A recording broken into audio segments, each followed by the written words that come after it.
دنیا میں جتنے بھی مذاہب ہیں ان میں سے ایک کا نام یا تو کسی خاص شخص کے نام پر رکھا گیا ہے یا اس قوم کے نام پر جس میں مذہب پیدا ہوا ہے۔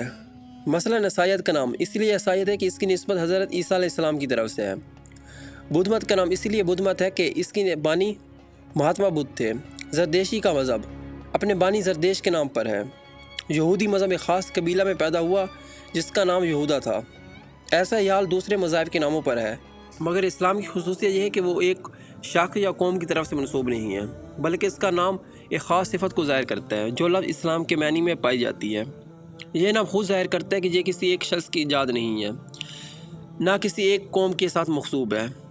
اس شخص کو یا ملک یا قوم سے یا کوئی علاقہ نہیں، صرف اسلام کی صفت لوگوں میں پیدا کرنا اس کا مقصد ہے۔